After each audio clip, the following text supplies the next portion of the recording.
You would recall that there were reports about the revocation of PDP Secretariat in FCT by the FCT Minister Nyesom Wike. Since that report got to the public domain, there have been series of backlash against the FCT Minister on why he would authorize the revocation of his own party secretariat. Remember that to date, Wike have not denounced his membership of the PDP. However, the FCT land administrator have appealed to the PDP to plead with the FCT minister to tender mercy with justice so as to enable them get back their revoked secretariat. Well, distinguished members of the fourth extent of the realm, want to especially welcome you back again here this afternoon. As usual, the 13th, we just ended the 13th section of the Executive Council meeting of the FCT under the chairmanship of the Honorable Minister. And as usually the tradition, at the end of each meeting, we've been directed to ensure that we relate to the press the outcome of the executive meeting. And that's what this section is all about. So we want to welcome you and continue to appreciate you for what you're doing in our mix. Today's ESCO meeting witnessed the submission of 4 memoranda. Out of the 4, 2 were just for ratifications, and then two others were for full approval for fresh award of contracts. Of those 2 that are for ratifications, we might not necessarily take them here because those memorandums have been presented in the time past, but we'll have the opportunity of presenting to you and to the press the additional 2 memoranda that was approved today. And those 2 that were approved today has to borders on the AMC, the acquisition of some earth-moving equipment that will enable them discharge their responsibility, and then on the FRX on our tax processes. Beyond that, the Director of Land is also here. He will give some clarifications on some issues that are also affecting the operation of FCT. So we'll start. I want to call on the coordinator of AMC, who is here, to give us the first. Good afternoon, everyone.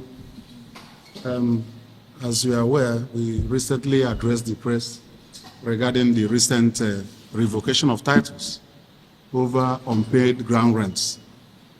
The good news is that there is a window of 21 days for those who have not paid between 1 year and 10 years to do so. The revocation didn't affect everyone. It affected only people who have not paid as from 10 years and above. As we mentioned the other day, some people are owing ground rent for about 43 years. So many, 42, 41, and so on. 43 years is about half of the lifetime of that grant. Remember, these grants are made for, most of them are made for 99 years. So half of it is 44 and a half years. And somebody is owing ground rent for about half of the life of that grant. That's not good enough. And these are monies that the administration uses to provide infrastructure and make life worth its while in those districts. And most of it all is that the districts that we've revoked are the 10 oldest districts in phase 1. And all of them are fully serviced with engineering infrastructure and other services. So if the government has fulfilled this part of the obligation by providing those facilities and amenities, you, a leasehold person, is not doing your own part of the bargain. It will be difficult for the city to be managed. So we implore everyone who has not paid, not just in the A districts, that's the phase 1 districts, to please go and pay, because we will be coming to the phase, to do the same thing in the phase 2 districts. Any district that starts, the cadastral zone starts with B is phase 2. Anyone that starts with C is phase 3. So Gudu, Otako, Mabushi, Jabi, Dakibu, Katampe Extension, and all of those districts, Kado, will soon be coming to them. So please, everybody should go and pay his ground rents. And I also want to remind you that that's not the only obligation you have under the grant. You also need to pay your right of occupancy bills and get your certificates. So these are things that are very important for all allottees to deal with. Thank you.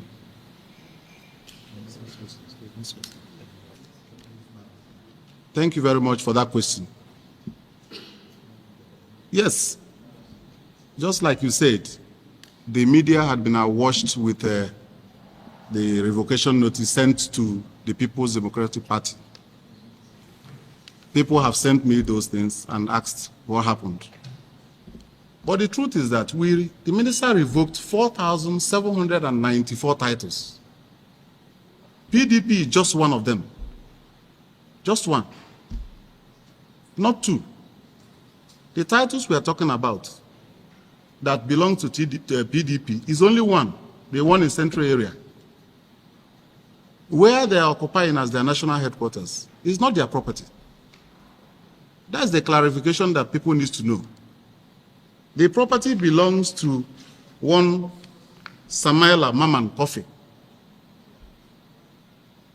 who bought from Wadata and got his papers registered by way of assignment. So, and on that property, 28 years ground rent is being owed. 28 years. From 1998 to 2025. They are owing 2,848,173 naira 36 kobo for 28 years. And we put out notices out there for people to come and pay or risk those titles being revoked. From 2023 to now, that's about a year and a half from when those publications started. They did not pay. And the minister had to do what he needed to do, not just on that, but on all other titles. And people are telling me we are revoking two properties belonging to PDP. That's not true. It's only one that belongs to PDP, the one in Central area, the one they are owing 20 years, from 2006 to 2025. The one in Zone 5, where they are currently occupying as their national headquarters, does not belong to PDP. It belongs to Samaila Maman Kofi. And the revocation notice has been served on him in his Kaduna address, the address on record. We did not serve any of such notice to the PDP. The only one we served on them was the one of Central area. You don't serve revocation notice on a tenant or an occupier. You serve on the title holder. That's what the law says. So, for clarity purposes, it's only one property owned by PDP that was revoked under the circumstance. And I want to also mention, we are talking of 4,794. There are so many people that are affected. Government institutions, private organizations, private individuals. The Nigerian Post Authority is there. The Central Bank of Nigeria is there. INEC is there. Nigerian National Universities Commission, NUC, is there. NNPC, CONOIL, Borno State Government, NDDC, Federal Radio Corporation of Nigeria, Federal Ministry of Environment, Nigerian Security Printing and Minting Company, and so many others. It's not only PDP. So I don't know where the insinuation about the revocation being targeted at PDP is coming from. So let that be noted by the public, please. Figures, where the amount they are going for this period of years. Which people? The PDP. Okay, PDP, as of today, for the central area property, PDP is owing 7,603,504 naira 31 kobo as ground rent from 2006 to 2025, 20 years. Thank you. Please, let me take another question, please. Telegraph. Yes, telegraph, please.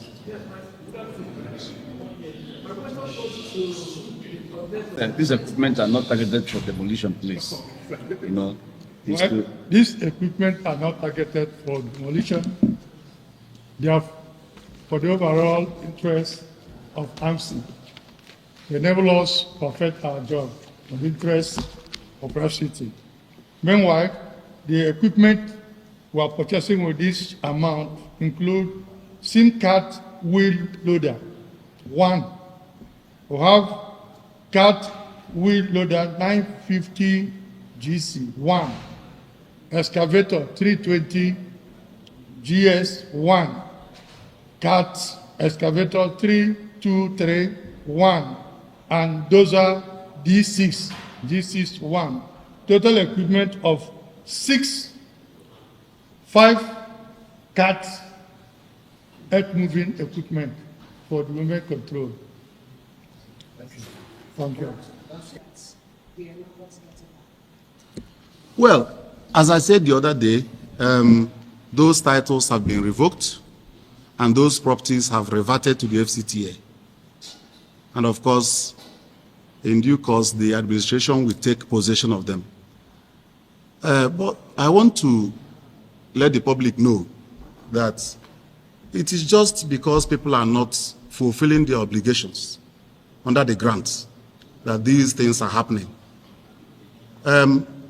Anybody or any organization whose title is revoked by the minister has a window to approach the minister, to write to the minister, appealing for reinstatement of such title. And the minister, in some cases, deserving cases, have approved reinstatement of those titles. So, if you ask me, I would say anybody whose title has been revoked, who now feels that I made a mistake, I should have done this and that before now, should make an appeal to the minister. And the minister will look at it. If he so wishes to reinstate, he will. If there are conditions that will be attached to such reinstatements, if he considered it fit, he will. Then, if he decides not to reinstate, so be it. Because warnings had been sent out in the past and people refused to comply. But I think that is the best thing for people to do, not to begin to use blackmail or try to do things that will even get the administration to be recalcitrant to such appeals. That would be the best.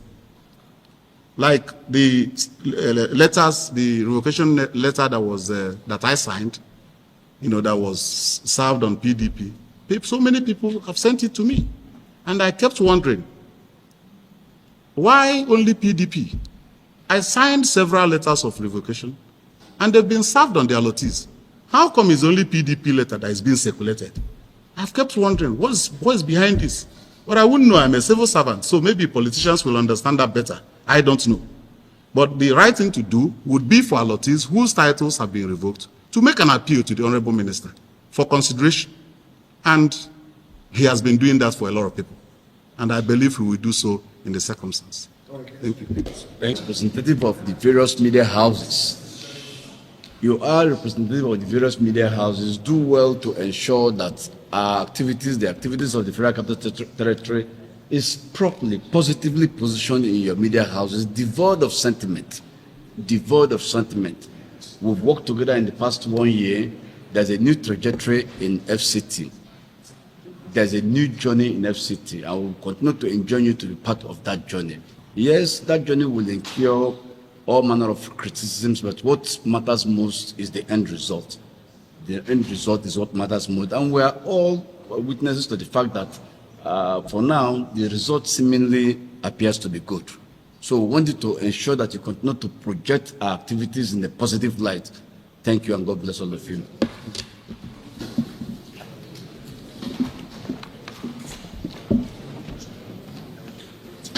Gentlemen of the press, ladies and gentlemen, today we seek the approval for the procurement of some critical earth-moving machines and equipment for the Department of Development Control under Abuja Metropolitan Management Council, AMSI, in favor of Matrac Nigeria Limited, that was approved by the council to the total tune of 1 1,940,572,410 naira, inclusive of VAT, with a delivery period of 3 weeks, and the ESCO gave approval.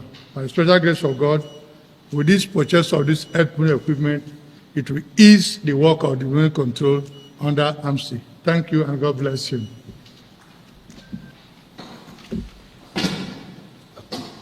Good afternoon, gentlemen and ladies of the press. The memo that was approved for the Federal Capital Territory Internal Revenue Service today was in respect of the procurement of Microsoft 365 license at the tune of 242,827,450 naira. As you are all aware, the FCT is investing significantly in technology that will enhance revenue generation and collection. So this is also one of those investments in technology that the FCT is undertaking. The license we have procured today will enhance our ability to move most of our manual processes into automated processes. It will enhance our ability to communicate within our offices, reduce the use of paper, and also ensure that we're able to have better records, store our information, our documents in the cloud, and essentially to enhance our operations. And I believe that this memo, as approved today, will further aid us to generate revenue for the development of the FCT under the able leadership of His Excellency, the Honorable Minister of the FCT, Barrister Nyesom, CON.